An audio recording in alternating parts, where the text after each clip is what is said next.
Olá, seja bem-vindo ao estúdio Aire Cosmos. Hoje temos a honra de receber o General Morales. Bom dia, General. Bom dia, Sr. Spellman. Você é um ex-comandante das operações aéreas e da defesa aérea, o comando da defesa aérea e operações aéreas. Você era Major-General da Força Aérea. Sobre perspectivas, a Força Aérea tem feito esforços até hoje? E o que é o Major-General? O termo Major-General é um pouco estranho e não entendemos bem o que está por trás dele. Ele é o número 2 da Força Aérea e do Espaço, ficando atrás apenas do chefe do Estado-Maior. É como um diretor-geral em uma empresa onde há um presidente acima dele, um pouco como toda a proporção mantida entre o presidente da República e o primeiro-ministro. O Major-General da Força Aérea e do Espaço comanda o Estado-Maior, estruturas que trabalham diretamente para o chefe do Estado-Maior da Força Aérea. E, nesse caso, ele garante a condução do conjunto, o treinamento e a condução de todos os meios da Força Aérea. E você se uniu recentemente ao grupo industrial Aresia para possibilitar essa aceleração. Mas falaremos sobre isso na segunda parte da entrevista. Primeiro, vamos dar uma olhada rápida no panorama dos últimos anos. Na Força Aérea e Espacial, é uma grande diferença em relação ao passado. Existem duas problemáticas. A exigência de soberania, que apenas a França implementava e que hoje é uma realidade. E temos essa ascensão imposta pelo retorno da Rússia como uma potência imperialista que ameaça nossos aliados e a União Europeia. Então, o que podemos dizer sobre a relevância das escolhas que foram feitas? Primeiro, vamos começar com o Rafale. De maneira geral, eu diria que mesmo à luz da guerra na Ucrânia, ninguém se enganou, nenhum exército se enganou. Nós realmente temos na França, apostamos na alta tecnologia, no treinamento rigoroso, no profissionalismo dos militares. E, na verdade, isso compensa. Vemos que se você tem um exército profissional com equipamento bem utilizado, isso funciona. Portanto, mais especificamente para a Força Aérea e Espacial, a tecnologia dos caças é extremamente avançada. O Rafale, que é um avião de quarta geração, mas ainda assim o topo da quarta geração. Os sensores são mais de 5 milhões.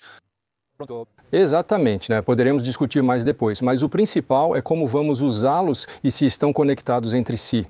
Uma verdadeira revolução está em curso. Na verdade, vemos que é completamente relevante, também vemos isso, e isso é no campo convencional, mas também no campo da dissuasão nuclear para essa Força Aérea e Espacial. O mesmo ocorre com o comando das Forças Aéreas e Espaciais Estratégicas, que executa missões de altíssimo nível e também demonstrativas. E bem, mostramos por aí que não nos enganamos de todo e que as táticas que são utilizadas, o material utilizado é totalmente adequado à ameaça que encontraríamos em um conflito de alta intensidade. No entanto, em um conflito de alta intensidade, há várias ações, como o Close Air Support, o apoio aéreo próximo. Isso desapareceu totalmente na Ucrânia. Também vemos que as operações de combate giratório, sei que treinamos muito nas Forças Armadas. Afinal, são coisas que também desapareceram. Atiramos uns nos outros a dezenas de quilômetros de distância, se pudermos. Ainda é relevante continuar treinando nessas ações de combate, que certamente não são mais tão úteis quanto no passado? Então, de fato, na luta que vemos na Ucrânia, mas na verdade não há uso da componente aérea, então obviamente não podemos ter combate aéreo. Pronto. Ou de longe, ou então de suporte aéreo próximo. Porque, na verdade, há realmente uma aniquilação dos dois meios aéreos, de ambos os lados, devido à presença significativa de defesa aérea de superfície. Na verdade, é completamente relevante. Haverá combate aéreo próximo, haverá apoio de fogo a partir do momento em que você tiver, por um período de tempo, superioridade aérea. E então, lá você entregará. E em benefício da manobra terrestre, obviamente terá que entregar muitas armas de apoio de fogo. E, aliás, vemos claramente os russos, onde eles progridem bem na frente, onde eles podem entregar a uma certa distância pelos aeronaves, armas poderosas que vêm apoiar as tropas no chão. Então, realmente tem isso. E o combate aéreo giratório é, de fato, um pouco diferente. Seria possível com mísseis de alcance extremamente longo, mas isso faz sentido. Em uma batalha, existem diferentes fases, começando de longe e se aproximando gradualmente. Ao evitar o disparo de mísseis de longo alcance, você lida com mísseis de curto alcance, levando a um combate giratório posteriormente. Portanto, realmente há a necessidade de fazer isso e sempre treinar para esse tipo de missão. Semanas atrás, vimos um estudo que explicava que a França, com essas rajadas, seria relegada a segundo plano. Estados europeus com mais aviões F-35. Isso foi finalmente uma interpretação jornalística de um estudo sério? Quando nos comparamos, deveríamos realmente ter vergonha do que somos hoje? Então vamos primeiro dar uma olhada no F-35. É complicado, pois a aeronave ainda está muito bem preservada, com suas capacidades intactas, o que é normal. Na verdade, é realmente um avião, um tipo diferente de avião em relação aos Rafales, é um pouco uma plataforma de combate aéreo furtiva, de comando da campanha aérea furtiva, mas que carrega poucas armas e que vai precisar de aviões de quarta geração atrás. Portanto, podemos imaginar quando temos uma primeira onda contra sistemas solares. Penso no S-400, que alcança muito longe, né? E embora usemos uma primeira leva de F-35, mas com um relevo quase imediato atrás, considerando aviões de quarta geração como o Rafale. E então, uma vez que a ameaça solar é neutralizada, deixamos livre curso, né? O campo livre para esses aviões de quarta geração. Portanto, existem duas coisas distintas. E justamente a evolução do Rafale vai compensar essa falta de quinta geração. E especificamente estou pensando no modelo Rafale F5, acompanhado de um veículo aéreo de combate não tripulado, um drone de combate, que vai permitir ter essa capacidade de penetrar de maneira furtiva no território inimigo pelo CAV e tendo o retransmissor atrás com o Rafale F5. Isso significa que países como a Grécia, que consideraram comprar o F-35 para enfrentar o S-400 turco. E eles percebem que a Ucrânia prova que é possível destruir o S-400 com aviões soviéticos e mísseis eficazes. Essa complementaridade entre avião furtivo e aeronave de quarta geração e meia, ou até quinta para o Rafale, parece mais otimizada para você atualmente? Sim, exatamente. E aliás, eu acrescento uma coisa, né? Algo que o Rafale faz extremamente bem são as missões de penetração. Altitude muito baixa e velocidade muito alta permitem entregar uma arma abaixo do horizonte do radar do sistema solar adversário, né? Uma arma de longo alcance. Obviamente, ele não conseguirá a várias centenas de quilômetros, será complicado. Mas, na verdade, ele ainda será capaz de se aproximar a uma proximidade considerável do sistema solar para poder atacar, golpear, ameaçar. Então, tem tudo isso e então, de fato, tudo isso vai evoluir e especialmente pensamos no combate conectado, porque é aí que vamos ter uma ascendência. É quando poderemos ter tudo em conexão de dados e tomar decisões oportunas em tempo real para otimizar o uso de tal ou tal meio. Quem estará nesse momento no espaço aéreo? A França é o único país europeu que opta por ter. As rádios de contato a bordo do Rafale no padrão F4 permitem comunicação entre os Rafales, sem depender da infraestrutura da OTAN com os dados táticos, as ondas de dados 16 e 22. Nos demais países europeus, não há real interoperabilidade conosco caso desejemos trabalhar fora do domínio de conhecimento americano. Precisamos superar o padrão da ligação 16 para dar a L16, pois as taxas são insuficientes. Portanto, se você realmente quer ter um combate interconectado, precisa de taxas muito mais altas, com formas de onda modernas, como a do contato. Portanto, isso é realmente considerado. E mais importante, não apenas entre aeronaves, mas também com outros ambientes, como o terrestre. E, na verdade, assim, com tudo interconectado, você conseguirá criar uma integração dos diferentes efeitos e haverá um efeito multiplicador enorme. Tudo isso por sistemas de comando em tempo real, que tomarão as decisões certas no momento certo e que poderão, em cada ponto fraco de o inimigo, aplicar um ponto forte do inimigo. Portanto, é o sistema SCAF que está tendo seus blocos implementados. Falamos também de ter o 2070 ou além. Como garantimos hoje, com o padrão F5, que o avião permanece relevante por um período tão longo? Gradualmente veremos que cada vez mais software será alterado, modernizado, atualizado. Portanto, ele sempre será relevante. E então, podemos imaginar que não estaremos sempre em combate de alta intensidade, esperamos. Felizmente, podemos esperar que não haja combate de alta intensidade e que nossa dissuasão seja suficiente para evitá-lo. E então, na verdade, teremos operações clássicas como as que tivemos até agora, após o fim da Guerra Fria. Então, realmente haverá um lugar para esse tipo de aeronaves, de aviões. E além disso, cuja hora de voo, o custo de emprego é controlado. Com tecnologias muito mais complexas, a situação fica mais complicada. O F-35 é cada vez mais caro, custando mais de $40 mil por voo, além de ser difícil de implementar. O que leva o Tribunal de Contas americano a dizer que os Estados Unidos não podem sustentar o esforço econômico de comprar tantos F-35 quanto planejado. Já para exportação, eles mantêm a Bélgica e a Suíça, acreditando que está tudo certo e não custará mais que um F-16. Hoje, isso claramente não é o caso. Eu também tinha uma pergunta sobre a defesa aérea. Novamente, nós estamos observando o que ocorre na Ucrânia. a 2.500 mísseis de cruzeiro, de baixo custo, ou KH-101 por mês. E para isso, eles também implementam de baixo custo. Os Rafales são essenciais para a dominação aérea e superioridade, além da defesa. Não podemos depender somente dos Aster-30. Os ucranianos possuem metralhadoras grandes e utilizam os Yak-50 para derrubar tudo. Como faríamos se amanhã enfrentássemos 2.000 mísseis por mês? De fato, há esse efeito de saturação. E então vemos claramente que não podemos ter armamentos de alta tecnologia, portanto extremamente caros, para depois tentar interceptar algo de baixo custo.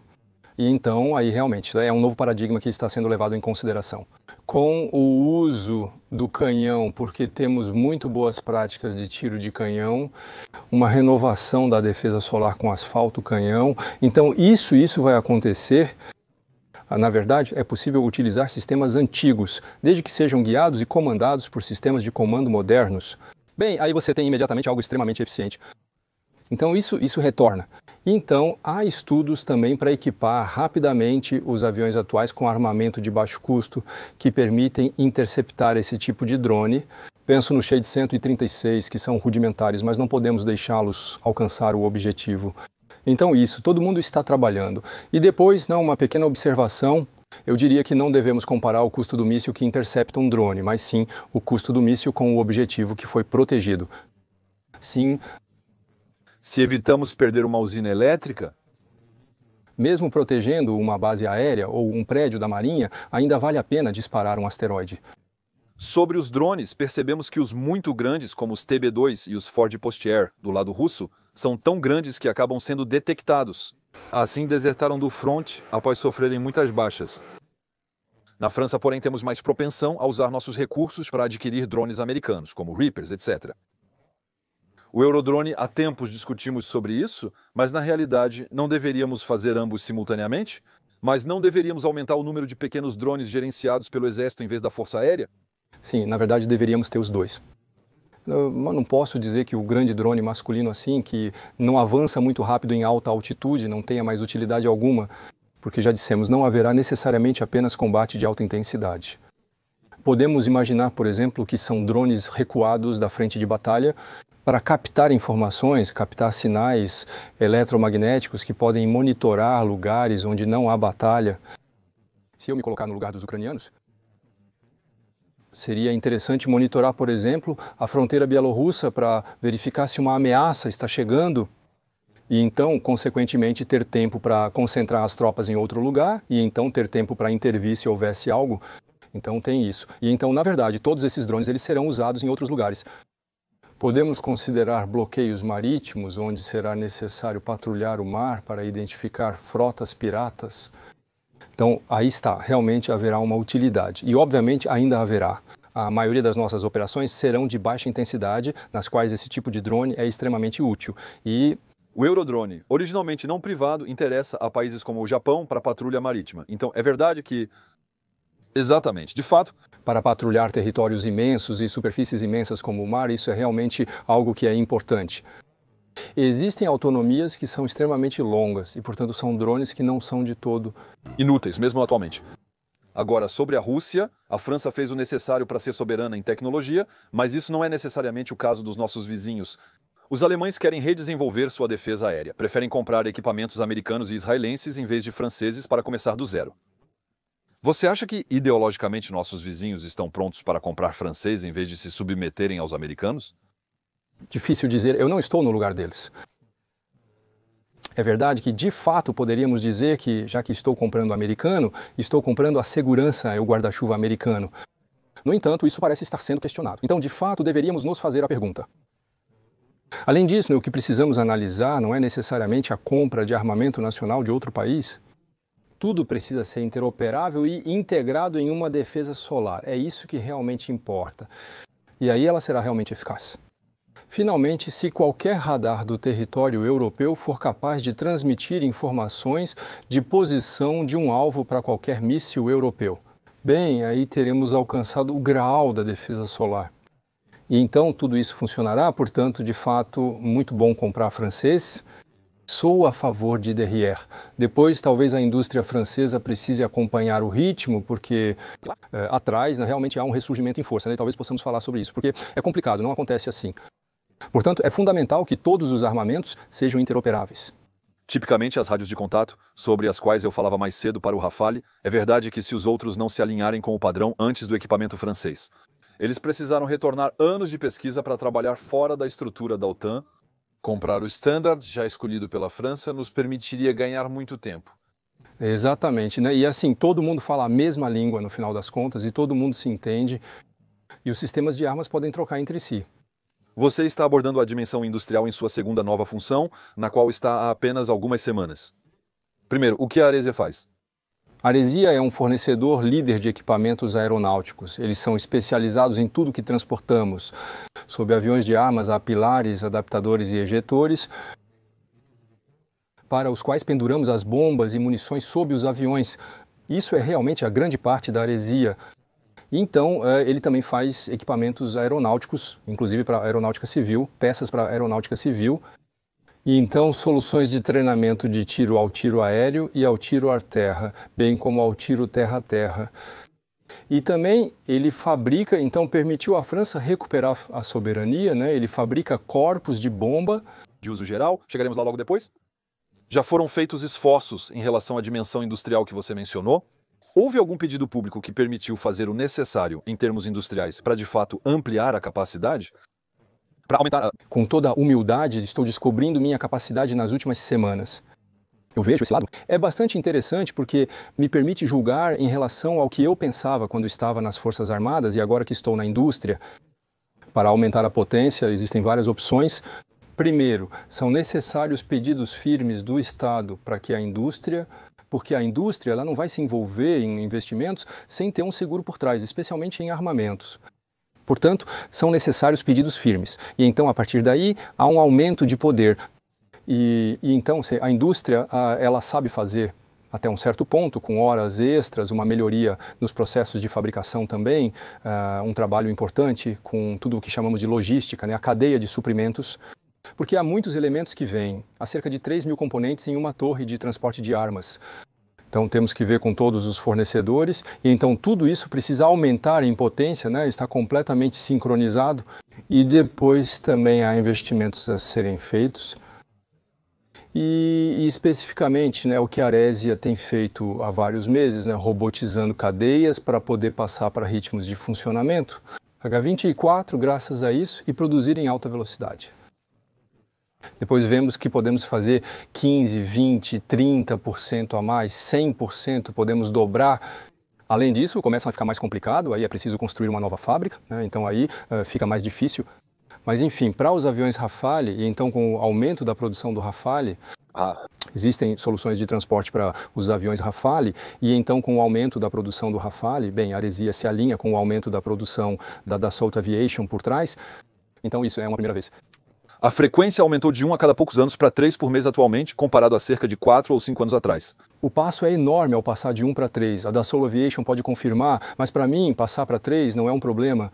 Todos os fornecedores e seus fornecedores precisam ser capazes de fornecer para 3.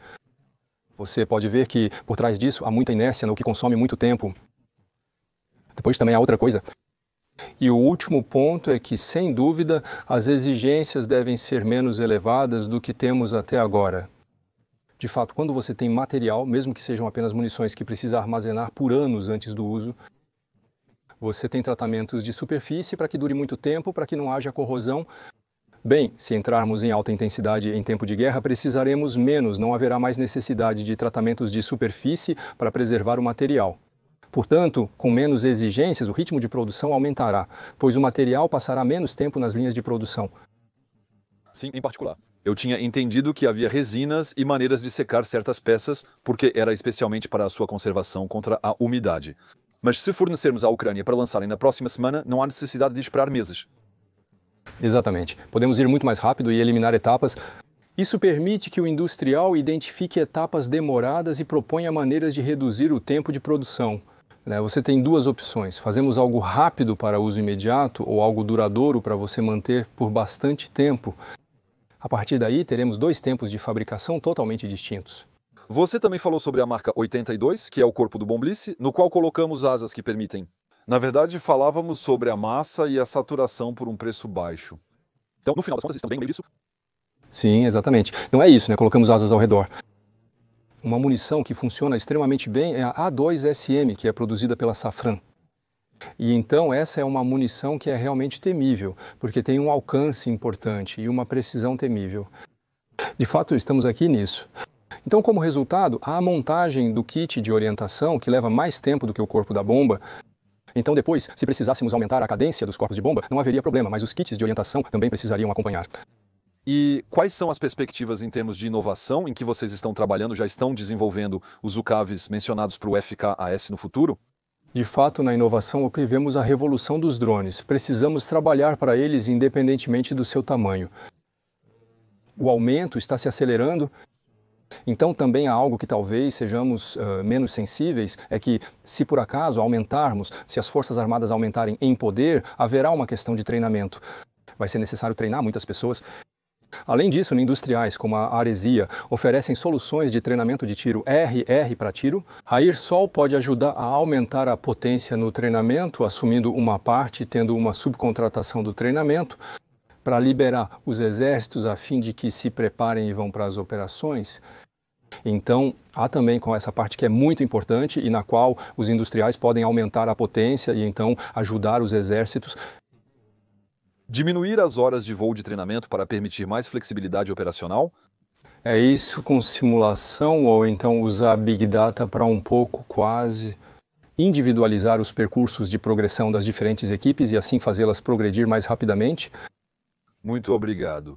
Esperamos que tenha gostado e até breve no Sud Oriente Cosmos.